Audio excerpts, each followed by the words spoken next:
नमस्कार, मी डॉक्टर मच्छिंद्र बांगर, महाराष्ट्रातील आणि देशातील हवामान परिस्थिती संदर्भात ताजा अंदाज देणारे. आपण समोर बघतो कमी दाबाचं क्षेत्र हे मध्य भारतावर पोहोचलं आहे.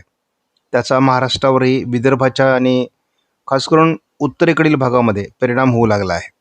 त्यामुळे मध्य प्रदेश, राजस्थान आणि गुजरात या राज्यांवर त्याचा अधिक परिणाम होण्याची शक्यता आहे. आपण कालचा व्हिडिओ संध्याकाळी दिलेला नव्हता, त्यामुळे आपण आढावा घेण्यासाठी महाराष्ट्रातील स्टॅटिस्टिक बघणार आहोत. या ठिकाणी कोकणामध्ये आता 98% पावसाची परिस्थिती निर्माण झाली आहे. मध्य महाराष्ट्रामधील आकडेवारी आता 117वर पोहोचली आहे. आठवड्यामध्ये 14%ची घट आहे, म्हणजे 86% पाऊस. तर विदर्भामध्ये 12%ची घट, म्हणजे 88% पावसाची नोंद आहे. एकूण आता महाराष्ट्रामध्ये जी आकडेवारी झालेली आहे ते 101ची झालेली आहे. आणि आपण बघितलं की 109 वरून 101वर असं घसरत ही आकडेवारी आलेली आहे. भारताच्या नकाशावर जर बारकाईने नजर टाकली तर आता केवळ पालघर, मुंबई, नाशिक, छत्रपती संभाजीनगर आणि पुणे हे जिल्हे केवळ सरासरीपेक्षा जास्त पावसाचे आहेत. त्यापाठोपाठ थोडं जळगाव, धुळे या जिल्ह्यांमध्ये किंवा बुलढाणा, गोंदिया हे जिल्हे सरासरीच्या आजूबाजूला आहेत. यामध्ये ठाणे आणि रायगडचाही समावेश आहे. नंदुरबार, सिंधुदुर्ग, सोलापूर, बीड, जालना, हिंगोली, अमरावती, नागपूर आणि चंद्रपूर हे जिल्हे मुळातच दुष्काळी आहेत. त्यापाठोपाठ आता अकोला आणि वाशिम देखील यामध्ये समाविष्ट होण्याच्या वाटेवर आहेत. त्यापाठोपाठच गडचिरोली आणि लातूर हे जिल्हे देखील कमी पावसाचे आहेत. आपण बघतो बंगालच्या उपसागरामध्ये या ठिकाणी एक कमी दाबासाठी अनुकूल वातावरण आहे. तर एक हलकं कमी दाबाचं क्षेत्र मध्य प्रदेशवर आहे.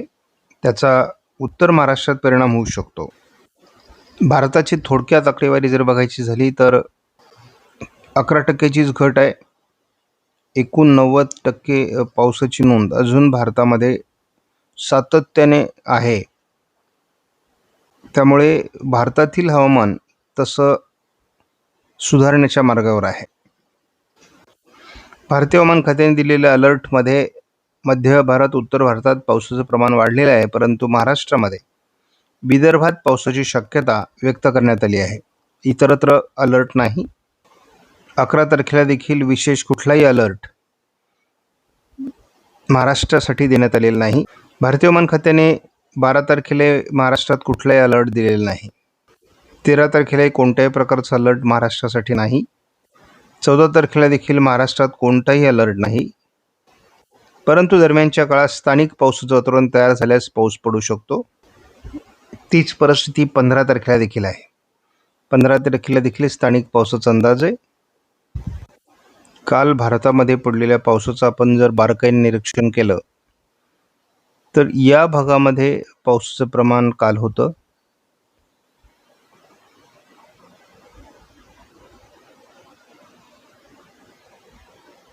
कोकण किनारपट्टीला देखील पावसाची संततधार होती. उर्वरित भारतामध्ये मात्र पावसाचं प्रमाण सध्या कमी झालेलं आहे. कोकण आणि विदर्भात पावसाची नोंद काल महाराष्ट्रामध्ये झालेली आहे. GFS मॉडेलनुसार आपण जर धावता अंदाज घेतला तर यामध्ये पूर्व विदर्भ आणि कोकण असंच पावसाळी वातावरण सध्या 10 तारखेला दाखवण्यात आलेलं आहे.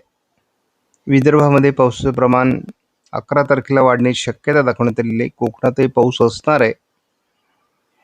विदर्भ आणि कोकण पावसाळी वातावरण 12 तारखेला दाखवण्यात आलेलं आहे. पूर्व विदर्भ आणि कोकण असं पावसाळी वातावरण 13लाही आहे. 14लाही त्याच प्रकारचं वातावरण आहे.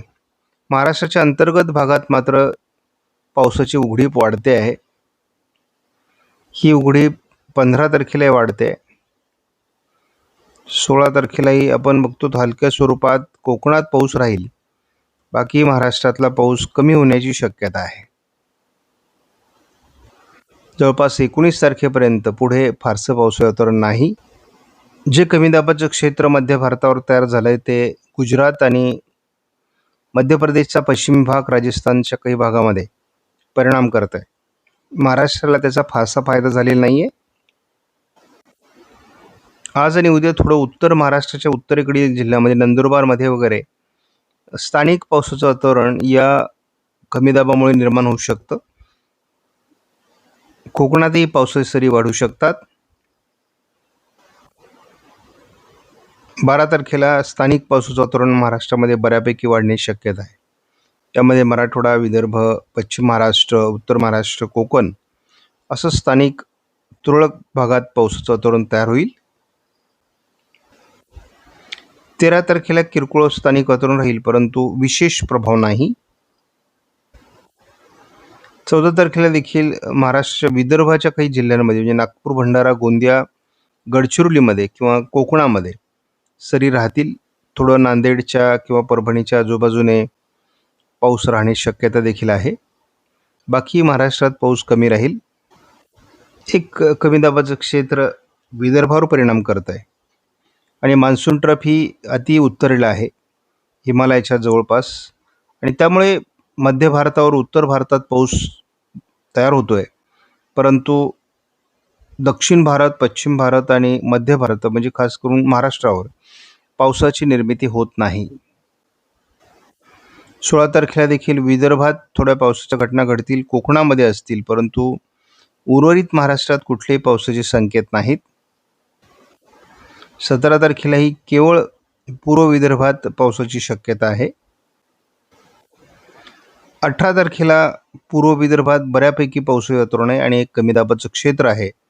हे महाराष्ट्राच्या दिशेने सरकणं अपेक्षित आहे. मात्र हे क्षेत्र सध्या तरी पुन्हा एकदा उत्तरेला सरकण्याच्या तयारीत आहे. दरम्यान विदर्भामध्ये काही जिल्ह्यांमध्ये चांगला पाऊस होण्याची शक्यता आहे. जे वादळी क्षेत्र महाराष्ट्रात येणं अपेक्षित असताना देखील ते उत्तरेला सरकतं आणि त्याचा परिणाम महाराष्ट्रातील आणि कोकणातील देखील पावसाचा प्रभाव 20 तारखेपासून आणखी कमी होण्याची शक्यता आहे. 21 तारखेला विशेष पाऊस महाराष्ट्रात नोंदला जाईल असं वाटत नाही. कोकणात हलक्या सरी होऊ शकतात. 22 तारखेला विशेष बदल नाही. मात्र 22 तारखेला एक अनुकूल वातावरण जे तयार होतंय ते या भागामध्ये तयार होतंय आणि हाच आपला मेन स्रोत आहे जो विशाखापट्टणमवरून भारतामध्ये जर प्रवेश करत असेल तर महाराष्ट्रात भविष्यात पावसाची शक्यता वाढेल. त्याला अजून फार गती मिळत नाहीये, परंतु हवामान बदलतं या भागामध्ये. हे या दिशेने सरकणं आवश्यक आहे. मात्र 24 तारखेपर्यंत आपण अंदाज जेव्हा महाराष्ट्रासाठी बघतो तेव्हा फारसं समाधानकारक वातावरण ECMW मॉडेलने दाखवलेलं नाही, ज्या मॉडेलवर आपला सर्वाधिक विश्वास आहे. केवळ आता भविष्यामध्ये बंगालच्या उपसागरात एखादी सिस्टम विकसित होऊन ती महाराष्ट्रावर येते का एवढा एकमेव आता आधार आहे.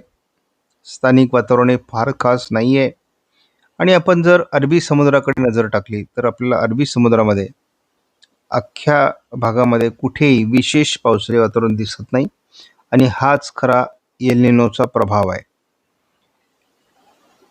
एल निनो तीव्र आहे, प्रत्येक दिवशी त्याची तीव्रता वाढत चाललेली आहे आणि आयुडी मात्र त्या प्रमाणात अजून प्रभावी झालेला नाही. सध्या कमी दाबाचा प्रभाव हा महाराष्ट्रामध्ये फारसा जाणवत नाही आहे, परंतु जळगाव आणि नंदुरबारच्या थोड्याफार भागामध्ये ह्या कमी दाबाचा प्रभाव असू शकतो. स्थानिक वातावरण देखील 11 तारखेला म्हणजे उद्या जाणवण्याची शक्यता आहे. 12 तारखेला स्थानिक वातावरणातही थोडी वाढ आहे. म्हणजे 12, 13 किंवा 14 तारखेपर्यंत स्थानिक वातावरण महाराष्ट्रात राहील, कोकणात पाऊस राहील. विदर्भातला पाऊस देखील तसा फार प्रभावी दाखवण्यात आलेला नाही आहे. मात्र पुढे भविष्यामध्ये नागपूर, भंडारा, गोंदिया, चंद्रपूर, गडचिरोली या काही जिल्ह्यांमध्ये पाऊस राहण्याची शक्यता स्पष्ट आहे. स्थानिक वातावरण देखील महाराष्ट्रात होईल. पूर्ण कडकडीत उघडीप या खंडामध्ये नाही आहे. त्यामुळे याला खंडही तसं स्पष्टपणे म्हणणं कठीण जातं आहे. परंतु पावसाचं प्रमाण तर कमी आहे. त्यामुळे खंड हा शेतकऱ्यांना जाणवणार आहे. कारण पिकांना आवश्यक असलेलं पाणी उपलब्ध न झाल्यामुळे पिकं सुकणार आहेत. काही ठिकाणी ते करपणार आहेत. परंतु पिकांपुरता पाऊस होत गेल्यामुळे बऱ्याच ठिकाणी पिकं अतिशय चांगली असल्याची माहिती उपलब्ध होते. दुसरी बाब म्हणजे कोकणातील पाऊस इतका सहज माघार घेणार नाही, हेही स्पष्ट झालं आहे. या मॉडेलने तरी सध्या कमी दाबाचा प्रभाव महाराष्ट्राच्या कुठल्याही जिल्ह्यावर विशेष दाखवण्यात आलेला नाही आहे. आज 10 तारखेला आपण जर थोडं बारकाईने निरीक्षण केलं तर केवळ घाटमाथ्यावर पावसाळी प्रभाव आहे. नागपूर आणि भंडारा, गोंदियामध्ये हलकं वातावरण तयार होण्याची शक्यता आहे. त्याचबरोबर लातूरच्या किंवा सोलापूरच्या काही भागात बीडपर्यंत, अहिल्यानगरपर्यंत किरकोळ पावसाळी परिस्थिती निर्माण होऊ शकते. मात्र तुलनेत 11 तारखेला थोडं जळगाव, मालेगाव, बुलढाणा, अकोला, अमरावती, छत्रपती संभाजीनगर, जालना, बीड, अगदी सोलापूरपर्यंत, अहिल्यानगर, सातारा, पुणे, कोल्हापूर, सांगली भागामध्ये पावसाचा अंदाज आहे. हे स्थानिक अतिशय चांगलं वातावरण आपल्याला लातूर, धाराशिव, परभणी, नांदेडपर्यंत, विदर्भापर्यंत दिसते. म्हणजे 11 तारखेला अतिशय चांगल्या प्रकारचं स्थानिक वातावरण असू शकतं. तीच परिस्थिती थोडी 12 तारखेलाही आहे. स्थानिक अतिशय चांगलं वातावरण, ज्याला पिकांना जीवदान देणारं वातावरण आपल्याला दिसते. वाशिम, परभणी, हिंगोली, जालना किंवा बीड, लातूर, धाराशिव, सोलापूर, पुणे पूर्व, सातारा पूर्व घाटमाथ्यावर पावसाची शक्यता कायम आहे. 13 तारखेला देखील स्थानिक वातावरणाची शक्यता आहे, जे पिकांना जीवदान देईल. मराठवाडा, पश्चिम महाराष्ट्रामध्ये स्थानिक वातावरण आपल्याला 14 तारखेला दिसतंय. अगदी गोंदिया, भंडारामध्ये आहे, जळगाव, बुलढाणा, अकोलामध्ये आहे, वाशिममध्ये आहे, जालन्यामध्ये देखील आहे, बीडमध्ये आहे, सोलापूरमध्ये आहे, घाटमाथ्यावर देखील आहे. त्यामुळे स्थानिक वातावरण तयार होईल, परंतु मोठे पाऊस आपल्याला बघायला मिळणार नाहीत. पिकांना जीवदान देणारे स्थानिक पाऊस होतील. 15-16 तारखेनंतर या स्थानिक पावसाचा जोर कमी होण्याची शक्यता आहे. थोडं गडचिरोलीमध्ये आपल्याला 17 तारखेला थोडं पावसाळी वातावरण दिसते. नागपूर, भंडारामध्ये दिसते, कारण 17-18 तारखेला एक वादळी प्रणाली या दरम्यान आहे. त्यामुळे पूर्व विदर्भातील काही जिल्ह्यांमध्ये पावसाचं प्रमाण असेल. स्थानिक पाऊस जरी मॉडेलमध्ये दाखवला नसला तरी तो काही भागात होईल, आणि विशेष म्हणजे पिकांना जीवदान देण्यासाठी त्याचा उपयोग होणार आहे. आपण जसं जसं पुढे जाऊ तसं आता 20 तारखेला आपण बघतो महाराष्ट्रामध्ये पावसाची फार कमी निर्माण होते. तीच परिस्थिती आपण 21 तारखेलाही बघतो, 22 तारखेलाही बघतो. परंतु जसं आपण अंदाजासाठी पुढे जाऊ तसं तो अंदाज बदलण्याची शक्यता वाढते. कारण एखादी वादळी प्रणाली विकसित होऊ शकते, ती महाराष्ट्रावर येऊ शकते, ही संभावना वाढते.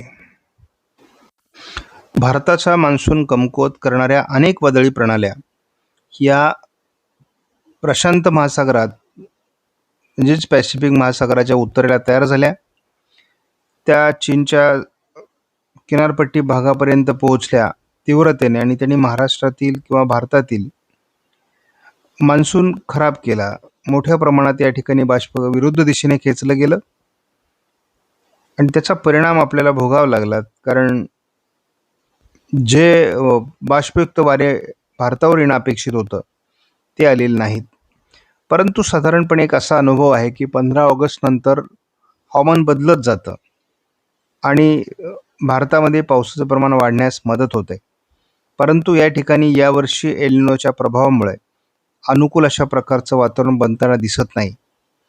त्यामुळे आपल्याला एल निनोचा परिणाम, जरी चांगला पाऊस झाला असला तरी त्याकडे दुर्लक्ष करून चालणार नाही, हे सगळ्यांनी लक्षात ठेवा. आपणास व्हिडिओमधील माहिती महत्त्वपूर्ण वाटल्यास लाईक करा, शेअर करा, चॅनलला सबस्क्राईब करा. धन्यवाद. जय हिंद, जय महाराष्ट्र, जय बळीराजा.